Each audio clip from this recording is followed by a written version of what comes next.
En este vídeo vamos a hablar de la oncohematología. La oncohematología es el área de investigación encargada de estudiar cómo se producen e influyen las mutaciones cancerígenas de las células sanguíneas, como puede ser la leucemia. De hecho, vamos a tratar diferentes leucemias y el síndrome mielodisplásico. En el diagnóstico oncohematológico se han integrado las técnicas de citogenética convencional con las técnicas moleculares. A su vez, los estudios citogenéticos y moleculares de los procesos oncohematológicos permiten dar un diagnóstico, un pronóstico y un seguimiento del tratamiento. Las muestras utilizadas para las técnicas de citogenética normalmente son sangre y médula ósea. Con ellas podremos detectar los reordenamientos cromosómicos característicos de cada tipo de leucemia, como vamos a ver a continuación, utilizando así técnicas FISH que nos permitan detectar los reagrupamientos submicroscópicos o confirmar los detectados por citogenética corriente. Para las técnicas moleculares pueden emplearse también sangre, médula ósea o incluso tejidos o biopsias de tejidos parafinados.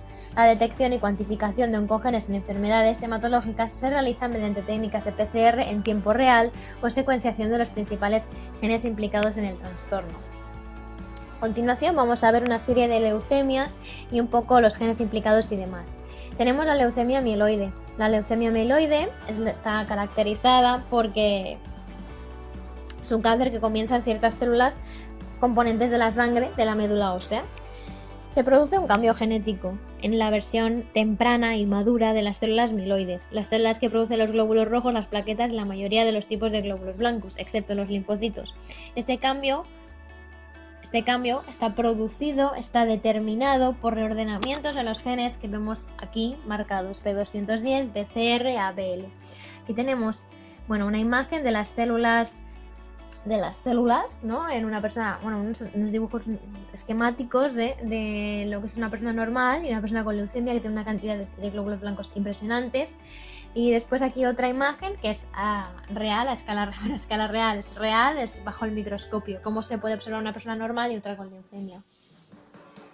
Bien, y ahora ya vamos con los genes, ¿no? El gen BCR, que está en el cromosoma 22 y que está relacionado con la síntesis y control de la maduración y diferenciación de las células sanguíneas, así como el gen ABL en el cromosoma 9, que también cumple con la misma función que el anterior.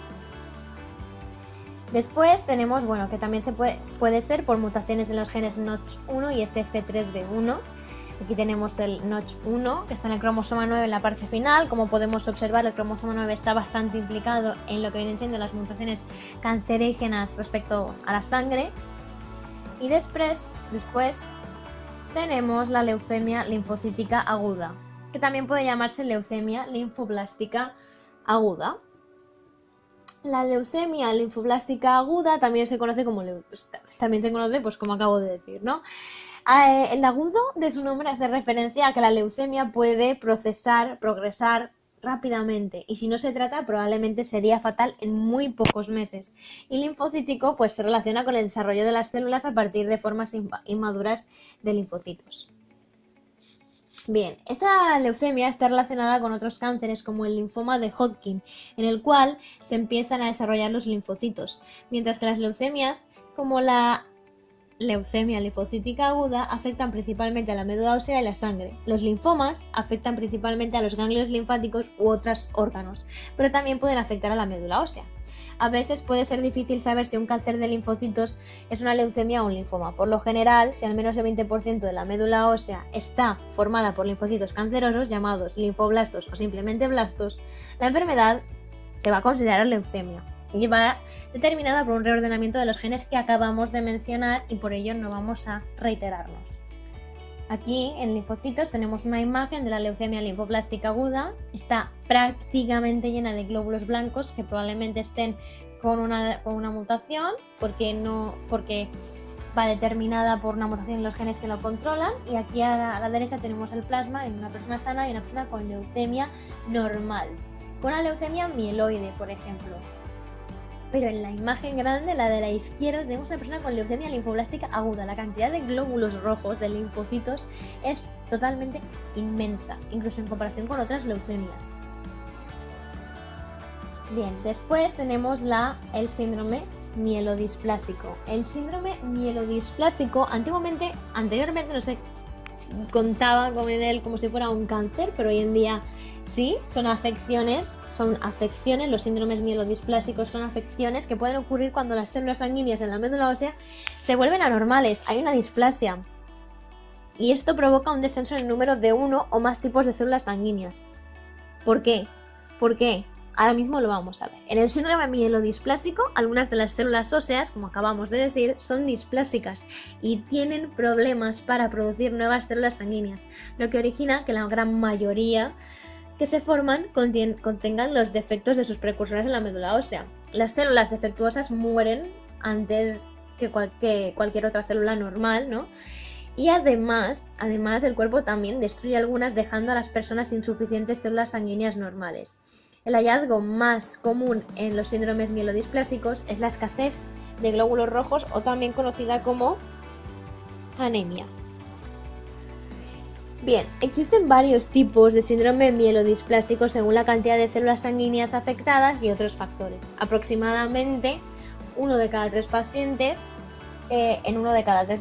el síndrome puede progresar a un cáncer de células de la médula ósea de rápido crecimiento, llamado leucemia mieloide aguda, que veremos ahora mismo. En el pasado a veces se hacía referencia a este síndrome como preleucemia o leucemia latente, debido a que la mayoría de los pacientes padecedores de este no contraen leucemia. Se suele identificar como enfermedad de bajo potencial maligno. Ahora bien, en la actualidad, con las constantes investigaciones, se ha llegado a la conclusión de que es un tipo de cáncer y viene determinado por las mutaciones en los genes TET2 y DNMT3A. El TET2, bueno, primeramente vamos a ver una imagen de las displásicas. Aquí tenemos la célula madre mieloide, entonces cuando hay una displasia en estas células, lo que sucede es que todas las demás, dependiendo sobre todo de la que sea afectada, glóbulos rojos, plaquetas o mieloblastos, que después dan lugar a los glóbulos blancos, pues si hay una displasia, todas las demás van a salir mal, van a salir células defectuosas que van a ser eliminadas o van a morir antes y nos van a provocar una anemia. Y aquí ahora tenemos el gen TET2, que está en el cromosoma 10, en el brazo Q, región 21.3. Y ya está. Y ahora pasamos a, finalmente, la leucemia mieloide aguda, la que acabamos de mencionar.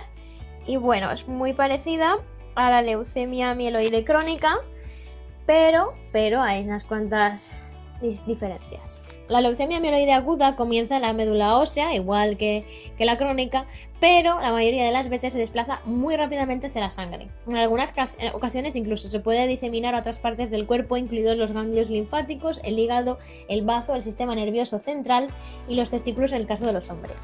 Con un índice de mayor frecuencia, la leucemia mieloide aguda se desarrolla a partir de células que se convertirían en glóbulos blancos, que no sean linfocitos, pero a veces se desarrollan otros tipos de células sanguíneas.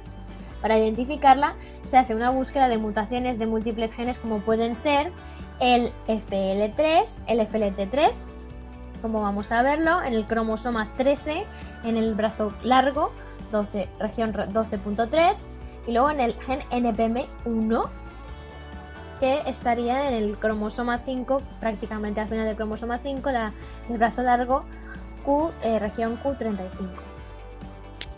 Bueno, y eso es todo por el vídeo de hoy. A continuación tenéis otro vídeo en el que vamos a hablar de una entrevista que le hicimos a una enfermera del Hospital de la Fe de Valencia, en la que ella trabaja en el área de postoperatorio de cirugía, y a la que le hacemos unas cuantas preguntas sobre el cáncer. Esperemos que os guste mucho.